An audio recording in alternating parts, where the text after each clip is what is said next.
I laughed with my affair about his size on speakerphone. Now he wants nothing to do with me. I cannot tell you how my carelessness cost me my entire relationship. I know it was a dumb thing to do, but I was always doing that, and never once had any problems except this one time, which was sheer bad luck. Let's get straight into it, as I am very bad at doing this online. So one day I was on the phone with my lover. I normally put him on speaker while talking to him so that I can multitask. I kind of think that it makes me productive and lets me move around and not be stuck in a place. As usual, I was on the phone and talking about random shit when he suddenly asked me about why I hate having sex with my husband. I laughed and said that you should see his size and laughed. I told him that all I could do was fake that I am enjoying sex because his dick is so tiny that no woman could be pleased by it. We both started laughing so hard. I suddenly felt like a presence behind me and turned around to see my husband standing there and fuming with anger. I quickly ran to disconnect the call before my lover said anything more about my husband or me. He continued talking that I did not have to worry about faking it anymore, since he was there to make me go crazy while having sex. I knew that this was the end of me. I was caught red-handed, and that too making fun of him. I always kept telling him that he was overthinking my friendships with my male friends and being overpossessive for no reason, but now I knew that I could not use that excuse anymore. He asked me how long I had been cheating on him, and with how many men. I was surprised that he would take me for a slut and demand how many men. I mean, I agree that I cheated on him, but how could he defame me by thinking of me as a whore? I charged and told him that he had no right to disrespect me this way.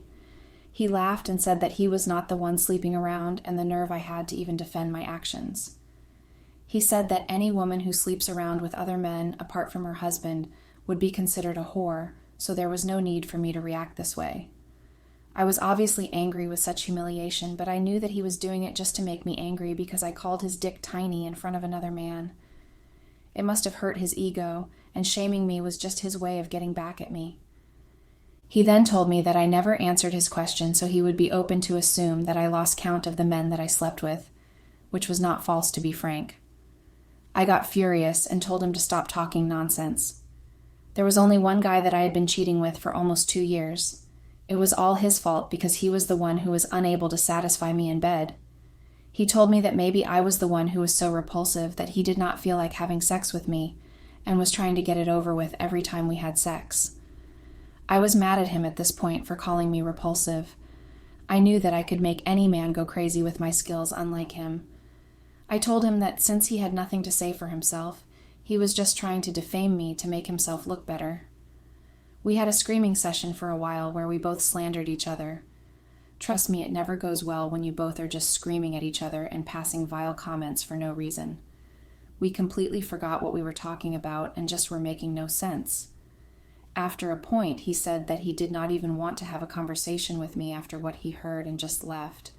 I immediately called my lover and told him what just happened. He sounded quite a bit chill and did not really understand how much it impacted our lives. Or should I say, just my life. I tried to make him understand that this was so very bad because it might lead to my husband wanting to get a divorce, which meant that I would not be able to afford anything for him. I guess that kind of made him a bit worried about the situation. Let's see. I think that men are so dumb that you have to explain everything to them for them to get a grasp of what is happening around them. I do not want to have another argument, so I just let it go.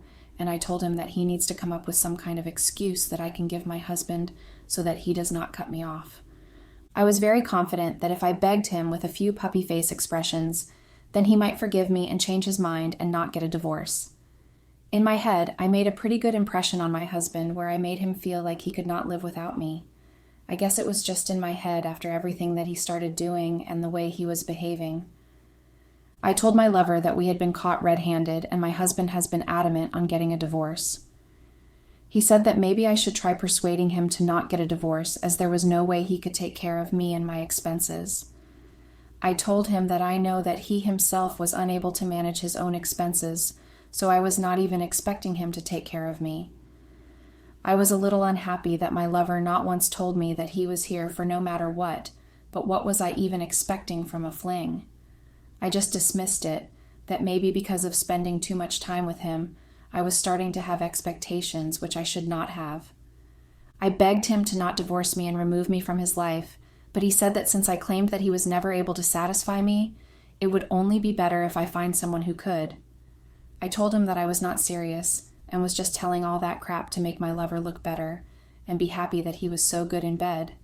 Obviously, I was lying so that I could still stay with him. I just needed to be him for the comfortable life that I was used to being his wife. I did not want to start worrying about bills and jobs anymore. I did not know if we were getting a divorce or not, because my husband never said a firm yes or no to the divorce. He just was giving me silent treatment, so I figured that he was just taking his time to get to a conclusion.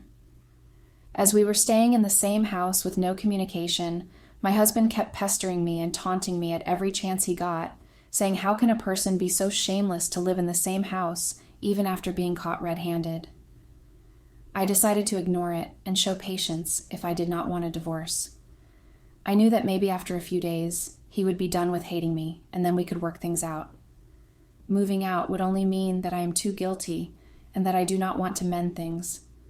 After my lover had clearly told me that he could not help me, then I had to cling to my husband no matter what, even if it meant that I would have to listen to his vile remarks about me. I feel like it was not my fault that he was unable to satisfy me. I tried to be okay with whatever sex I was getting from him, but I always felt like I wanted more, and he was not pleasuring me in a way that I would be content with. He should have learnt better skills and made sure that I was happy enough to not go and find someone else to satisfy me. It is so easy to blame people for cheating when you are the one at fault. The audacity to tell me that I should have let him know if I was unhappy, as if that was going to change anything or magically change his dick size. What kind of delusion is he living in? How could talking to him change our sex life? My lover was chosen very carefully by making sure that he does not suck in the sex department. It was the most important thing for me, as that was the only criteria to be my lover. I did not need someone rich or successful. I just needed someone who could make me feel good and real good in bed. I had the money to throw at him if he was good in bed and had all kinds of kinky ideas that we could try out. That was exactly who I got after a series of testing out men every time I got the chance. Every time my husband was away for work, I would get out and go lover hunting. I know that I make it sound like a chore, but trust me, if you are suffering in the sex department, then you would totally relate with me. I kind of made it look like a real task on my list to focus and be serious about it. I would flirt around at the gym, the supermarket, at every opportunity I got, just to find the right person who was willing to go above and beyond to pleasure me. Finally, after 2 months of rigorous searching, I met a person who checked all boxes of horny, kinky, and the right size for me. I now understand how important communication is in a relationship, and how not being able to explain what you feel like can lead to the death of a relationship. I know that everyone might think now, after having all the fun, I now expect my husband to take me back with no issues. I know that life does not work that way, but that does not mean that he leaves me completely clueless about what he wants to do with our relationship. I mean, he could at least tell me if he wants us to get back together or have nothing to do with me. What is the point of leaving me hanging in there with no proper closure? I decided that I could not just sit back and wait for him to contact me like he said he would. It had already been 4 months, and there was not even a call from him, let alone a single message. I went home as I was still the woman of the house and tried my keys as usual. To my surprise, they were not working, so I called my husband, which went straight to voicemail. I could tell that he was home because the lights were on in the kitchen. I rang the doorbell and waited for him as I was losing my patience. After ringing the bell and waiting for more than 5 minutes, I finally saw someone open the door.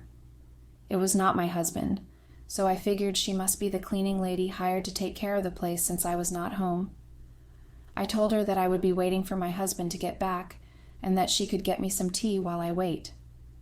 She looked shocked and said that she was not a maid and that this was her house.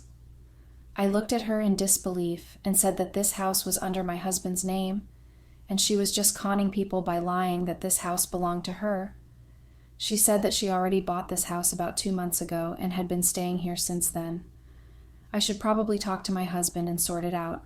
Just like that, she banged the door on my face, and I was left more clueless than when I first started. I called my husband like 1,000,000 times, and when I did not receive an answer, I sent him an email demanding what the hell was going on. Why was he not answering my calls or getting back to me, and what the hell happened to the house? It was a big ranting email questioning him about the things he had been doing behind my back, and why did he not feel like discussing anything with me before taking such big actions. I felt good getting everything out of my system, satisfied that I was able to yell at him, even if it was through email.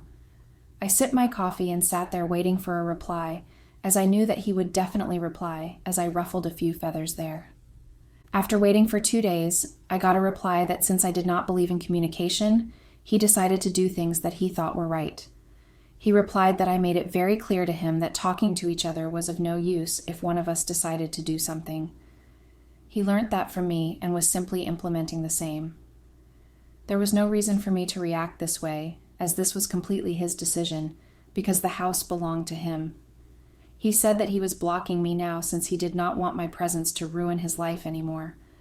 I was getting annoyed with every word that I was reading because I never expected him to just disappear from my life without a single word. I was completely shocked by the route he had taken because I never expected him to be this daring enough to cut me off completely from his life. I was still not very sure if he was lying, or if that was actually what he did. If he had already sold the house, then I knew that he was serious about everything that he told me. For now, I was just staying temporarily at a friend's place, but now I know that I need to figure out what to do about my situation. I tried to talk to my lover and let him know what I got to know about everything my husband had done, and instead of helping me, he cut me off by saying that you reap what you sow. I was speechless because he knew that I was married and was still willing to have an affair with me, and now that my husband kicked me out without my notice, he does not want anything to do with me. After everything that I had done for him and all the money I spent on him taking him to fancy places, buying him expensive gifts, all that just vanished like that. I told him that he was the only hope I had since I was not expecting such drastic steps from my husband. He said that he was bouncing because he would not be able to afford me and my expenses. I was mid-sentence, and he disconnected the call as if I was a loan shark trying to get my money back. I figured out that I was all alone in this situation, and very rightfully so. Suddenly, I started getting calls from random places asking me to pay up for the bills that were sitting on their desks for about a few months now. I was confused because I definitely did not place any orders or take any services that needed billing. I asked them to send me invoices on my phone so that I could check them out and see if it was not a scam.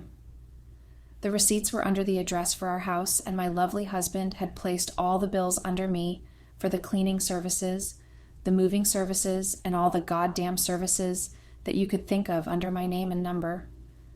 I told them that these receipts do not belong to me and tried to pass my husband's name and number saying that he was the actual owner of these. They said that they already had my bank details and tried an auto debit, which did not work, and hence they belonged to me, and I was the one that was supposed to pay it, or else I would be charged with unfairly using services and denying payment. This was now getting ridiculous. I did not have the amount of money that they were charging me for all this, then I was not even at home. I had no clue that all this was happening behind my back. My husband was actually moving out of the house, giving my bank details as if they were candy to everybody. How was I the one liable to pay all of these, then I was the one kicked out of the house? All this made no sense to me, and all I wanted to do was just shut my eyes and lie down and think of a solution out of all this. I tried calling my husband. I'm sending him multiple emails telling him that this was not right. He decided to leave the house by himself, so he was the one who was supposed to pay for all the expenses. I waited desperately for 2 weeks when I finally received an email from him, along with a few documents attached where it was listed that I would be the one paying for all the services if we moved out of this house. This was stupid. I don't remember signing any such people or agreeing to any such demands. I knew that he was just trying to take revenge for everything that I did to him, and this was a very petty way of doing it. I suddenly woke up at night remembering the conversation that we had regarding the house. Then we moved into this house. I had told my husband that I loved everything about this house, and there was nothing that I wanted to change. It was perfect just the way it was, and everything was made just like I had imagined and instructed. So my husband took our paper and asked me to sign a very rough draft that he had written by hand, saying that if ever we had to move out of this house for whatever reason, I would be the one paying for all the services. We were both laughing and smiling, and since I was in love with the house, I did not think too much and signed that paper. I can't believe that a conversation in the passage, which was a very casual talk between us, would really make him actually believe it and go for it. I was done with sending him emails, and I told him I wanted to discuss everything one last time, and it would be better if he would meet me in person. He told me that it would be just one last time and no more, only if I promised that he would be willing to meet me. I was so tired by everything that he had done to me that I also wanted to get it over with. I don't know what it was, but I found him super attractive. Was it because I was seeing him after a long time, or because there were some underlying feelings that had suddenly come to the surface after seeing him? I tried to focus on what we had to discuss. I told him clearly that I did not have that kind of money to pay for the services that he had very leisurely taken for moving out of the house. He told me that it was not his problem if I was not able to afford it, as he had already notarized the draft that we had signed, which makes me liable to pay for the services.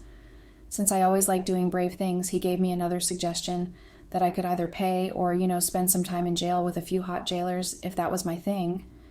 In my heart, I could see my blood boiling and my temperature racing at his comments about me, but I knew that I had to keep calm if I wanted him to agree to my requests.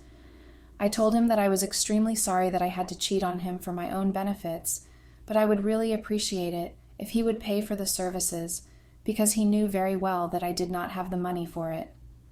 He smiled and told me that it was very simple for me to get those bill spades. All I had to do was find a rich person who would be willing to spend money on me and ask him to pay.